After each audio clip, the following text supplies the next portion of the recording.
it. And then recounting it for the film has just been so wonderful because that was the truth of the experience. I saw Hard Day's Night 7 times in the segregated black theater, at the time. I had all the albums. I knew them and loved them. And I think it's very good for people to see that they touched. I mean, we know they crossed cultures and barriers, but to know that even in difficult times, they also were doing it. And maybe they didn't know what they were doing. And then you get a phone call or an email from Ron Howard's team saying they're doing this documentary. I mean, what did you think about that? It's a phone call. Hello, Kitty. Yes, Ron Howard is making this documentary, and we'd like to interview you about, really? Yes, about seeing the Beatles. Really? We're going to fly you out too? Okay. We'll give it a try. Yeah, it was beautiful and it was wonderful. Captured and immortalised on film. Congratulations with producing this film. Yes, it's been 13 years for this film, so yes, I heard that. I think people take for granted that it's a lot of commitment and tenacity to make a documentary, isn't it? Yeah, and it's a lot of belief that the thing's going to go next year. It just doesn't. I mean, you don't begin something thinking it's going to take 13 years to get here, right? That's what it takes, specifically something with the Beatles. But yeah, this has been the experience, and the fact, we did this massive search for footage all around the world before Ron Howard was involved, before any of those people were there. It was like, finding all of these materials in these different places. And we had 30 people around the world. We had universities that were helping us with special technologies to do all this crowdsourcing. They have 40 million Facebook fans on the Beatles, Facebook site. So we go to them and say, were you at the concerts? Did you shoot pictures? Did you have movies? And then we get this amazing amount of stuff. And then, Ron Howard comes in, and then he can start to carve out a story and a movie through this.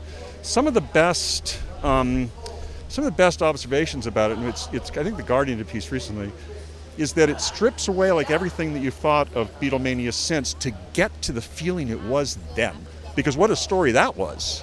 It just set the whole world on fire. But we don't feel that as much anymore because there's been so much of this going on. So if this does anything, if it allows people to feel what they felt back then, that's what it's all about. And I imagine as well that this is very much as a story of friendship between these four men. They were a phenomenon. It's not really about the Beatles, it's about the camaraderie of four men and how they got themselves through this trajectory which nobody could have. I mean, how do you handle something like that? Oh, it's one of the most creative periods of anyone ever in time. I mean, the amount that they did during this particular amount of time was there. But when you watch them through the archives, their faces change. I mean, their entire thing does. So you have that kind of, growth that's, some of it is coming through joy, some of it is coming through stress, some of it is coming through all of these different parts that are there. But you just watch that. That's the thing. You just watch all of this material that's coming through and you see them physically change. And yeah, they got through it because of the bonds that they had. And with regards to the specific role that you had within the film you're producing, but you must have had a certain task to fulfill. What was the role that you did?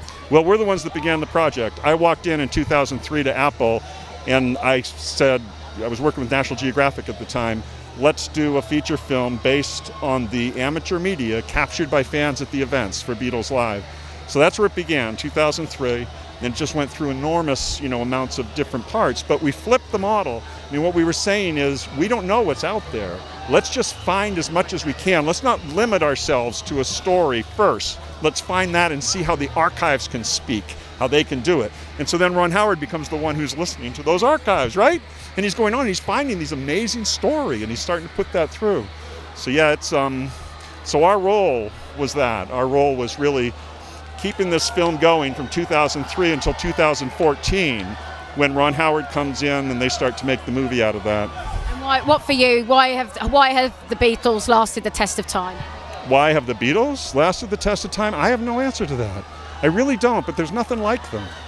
There really isn't anything like them. I mean, what we were, at National Geographic, it was about a common humanity. They're appealing to people in Japan, they're appealing to people in the Philippines and, New Zealand and Europe. The same they do everywhere. I mean, it was a visceral, common understanding. And there's meaning in that.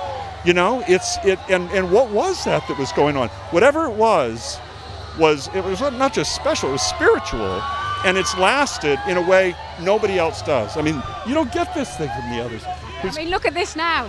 Yeah. I mean, literally, I think Paul McCartney's just walking past now. Wow. Yeah, yeah.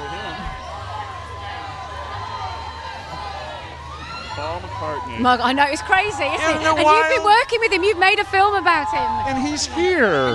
And this happened. And 13 years ago, this is what we wanted to do. And it came true. And because of the power of all these individuals and because of Apple, it's so amazing. So yeah, it's been something. It's been something working with Apple too, because they're an artist company. This isn't a big, media conglomerate that's making decisions. The people there are artists themselves, and that's how they respond, to decisions. And that's unique. It really is. And the integrity and the creativity they have in terms of making something like this is so special to work with and to be a part of that. So this is the moment. I can't. It's hard to imagine, isn't it? It could have had so many different endings, but it has this very happy ending.